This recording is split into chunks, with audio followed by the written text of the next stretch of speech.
जय सिया राम। सबको हाथ जोड़ के मेरा प्रणाम। कार्तिक मास के मेरे 11 अध्याय डल चुके हैं, ये 12वां अध्याय। आप लोग सुनिए और आनंद लीजिए। मेरे फेसबुक पर भी चल रही है कथाएं और यूट्यूब पर भी चल रही है। कार्तिक मास की कथाएं सुनने मात्र से और तुलसी जी पर जल रोज डेली नियम से चढ़ाने से, दीपदान करने से भगवान जी हमारे ऊपर कृपा करते हैं, हमारी गरीबी को दूर करते हैं, हमारे कष्टों को दूर करते हैं। तो क्यों ना हम भी भगवान जी की कथाएं सुन के ये सारी परेशानियां दूर करें। क्यों ना करें, क्यों नहीं भगवान जी हमारी परेशानियां दूर करेंगे, जरूर करेंगे। जब हम अच्छे काम करेंगे तो जरूर करेंगे। हम अपना ध्यान भगवान जी के चरणों में लगा के रखेंगे तो हमारे ऊपर कृपा जरूर करेंगे। जय सिया राम। अब चले 12वें अध्याय की तरफ। इतनी कथा सुनने के बाद महाराज पृथु नारद जी से प्रार्थना की, हे देव ऋषि, आपने कार्तिक माह में कर्क चतुर्थी व्रत और ग्रस्त धर्म के बारे में मुझे इतना कुछ बतलाया है। आप कृपा करके तुलसी का महात्म्य भी बतलाने की कृपा कीजिए। नारद जी बोले, हे राजा पृथु, प्राचीन काल में सह्याद्री क्षेत्र के करवरीपुर में अत्यंत ज्ञानी धर्मात्मा तथा ओम नमो भगवते वासुदेवाय मंत्र का जप करने वाला धर्मदत्त नामक एक ब्राह्मण रहता था। वह अतिथियों का आदर सत्कार भी खूब करता था। एक दिन प्रातः काल एक पहर प्राप्ति शेष रहने पर वह ब्राह्मण पूजा की सामग्री लेकर भगवान के मंदिर को जा रहा था। इतने में उसने सामने से आती हुई एक अत्यंत भयंकर राक्षसी को देखा। आगे को निकले हुए टेढ़े मेढ़े और बड़े बड़े दांत, लाल बिल्कुल नग्न लड़की के समान सूखा लकड़ी के समान सूखा शरीर तथा मुख से घुर घुर शब्द निकल रहा था। ऐसी भयंकर राक्षसी को देखकर भयभीत धर्म दत्त ने अपने हाथ का तुलसी मिश्रित जल उस पर फेंक दिया। जल में मिश्रित तुलसी दल शरीर पर पड़ते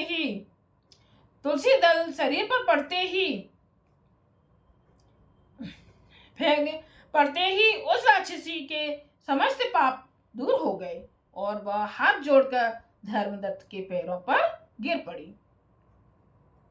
तब धर्मदत्त ने पूछा कि तू कौन है और किस पाप के कारण इस दशा को प्राप्त हुई। अपने पापों से मुक्त हो चुकी वह राक्षसी कहने लगी, सौराष्ट्र देश में बिच्छू नामक ब्राह्मण की मैं पत्नी थी। मेरा नाम कलहा था। मैं ना तो अपने पति से मीठे वचन बोलती थी और ना अच्छा भोजन व फल ही खाने को देती थी। इस व्यवहार से दुखी होकर जब मेरे पति ने दूसरा विवाह करने का निश्चय किया तो क्रोध में आकर मैंने विष खाकर अपना शरीर त्याग दिया। इसके बाद यमदूत मुझे बांधकर यमराज के पास ले गए।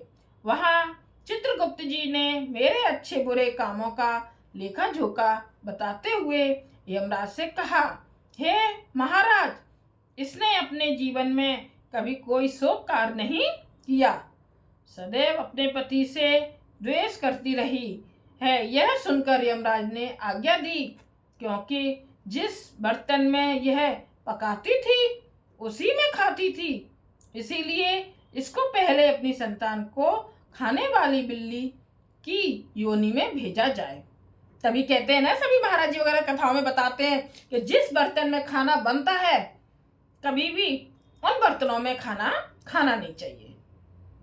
बताते हैं ना, ऐसी गलती हम लोग कभी ना करें।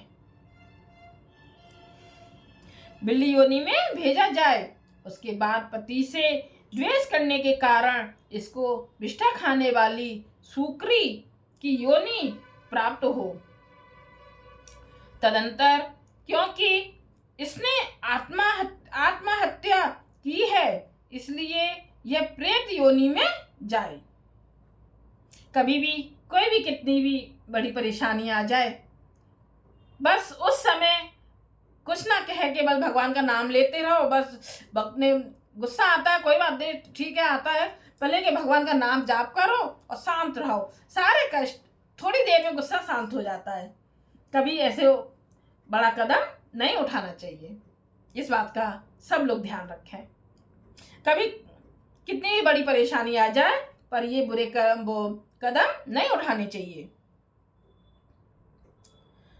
हाँ, शुक्र की योनि प्राप्त हो तदंतर, क्योंकि इसने आत्महत्या की है, इसलिए यह प्रेत योनि में जाए। सो महाराज, मैं 500 वर्ष से इसी योनि में फिर रही हूँ। वो खुद बता रही है कि मैंने ऐसे ऐसे बुरे कर्म किए थे, जिससे कि मैं 5 साल से इस योनि में घूम रही हूँ। भूख और प्यास से दुखी होकर एक वैश्य के शरीर में प्रवेश करके मैं कृष्णा और बेणी नदी के संगम पर गई। जैसे ही मैं नदी के तट पर पहुंची, विष्णु के दूतों ने मुझे वैश्य के शरीर से निकालकर बाहर फेंक दिया। वहां घूमती फिरती मैं आ रही थी कि आप मिल गए। आपने तुलसी मिश्रित जो जल मेरे ऊपर फेंका है, उससे मेरे संपूर्ण पाप नष्ट हो गए हैं। अब कृपा करके इस प्रेत योनि से मेरा उद्धार कीजिए। राक्षसी से सारा वेद में वृत्तांत सुनने के बाद ईश्वर भक्त ब्राह्मण धर्मदत्त ने कहा, तुमको देखकर मुझे अत्यंत दुख हुआ है। मैं जानता हूं कि तीर्थ व्रत दान आदि सत्कर्म प्रेत योनि में नहीं हो सकते। तुम्हारे पाप अधिक तथा पुण्य बहुत कम है, इसलिए मैंने अपने जीवन काल में जितना कार्तिक मास का स्नान और व्रत किया है, उसका आधा पुण्य तुमको देता हूँ। उन्होंने अपना आधा पुण्य उनको दे दिया, इससे तुम्हें उत्तम गति प्राप्त होगी। इसके पश्चात ब्राह्मण ने ज्यों ही ओम नमो भगवते वासुदेवाय मंत्र पढ़ते हुए तुलसी मिश्रित जल से उसका अभिषेक किया, वह प्रेत योनि से मुक्त पाकर अग्नि के समान दिव्य देह धारण कर लक्ष्मी के समान रूपवती हो गई। कहते हैं, महाराज जी बताते हैं कि हम कहीं भी जाएं, घर से बाहर निकलें तो तुलसी दल थोड़ा सा जल के साथ में ग्रहण करके घर से निकलें तो हमारे ऊपर बहुत कृपा होती है। कोई भी रास्ते में कष्ट आने वाले सारे कष्ट किस तरीके से हट जाते हैं पता नहीं है। और नहीं तो आप देख, जैसा हम सभी जानते हैं, हम सब जानते हैं कि घर से निकलते ही बस डर ही लगा रहता है कि हे भगवान हम घर पर सही सलामत वापस आ जाएं। तो जाते समय सब लोग ध्यान रखिएगा, घर से निकलते समय थोड़ा तुलसी दल जल से अपना ग्रहण करके भेजें, या खुद भी जा रहे हैं तो लेके जाएं। अभिषेक के लक्ष्मी के समान रूपवती हो गई। इसके बाद उसने ब्राह्मण को नमस्कार किया। तभी भगवान विष्णु के पुण्यशील तथा सुशील नामक को दूत वहां पर आए और उसको विमान में बैठाकर बैकुंठ को ले गए। उन दूतों ने धर्मदत्त से कहा, हे ब्राह्मण, निरंतर भगवान की भक्ति में लगे रहने के कारण तुम धन्य हो। तुम्हारे द्वारा कार्तिक मास के स्नान व व्रतों का आधा पुण्य दिए जाने के कारण ही इसकी मुक्ति हुई है। हे विप्र, अपने इस त्याग भक्ति और कार्तिक स्नान के प्रताप से कालांतर में तुम राजा के कुल में जन्म लोग और अंत में वैकुंठ धाम को प्राप्त करोगे। जय सिया राम। आप सबको मेरी कथा पढ़ना और आप सबको सुनाना कैसा लग रहा है, आप जरूर कमेंट्स करके मुझे बताइए। लाइक कीजिए। इधर मेरा यूट्यूब पर भी चल रहा है और फेसबुक पर भी कथाएं चल रही हैं, तो आप सब लोग सुनिए और दूसरों को भी सुनाइए, इससे बहुत कृपा होती है। और लाइक कीजिए, सब्सक्राइब कीजिए। जय सिया राम।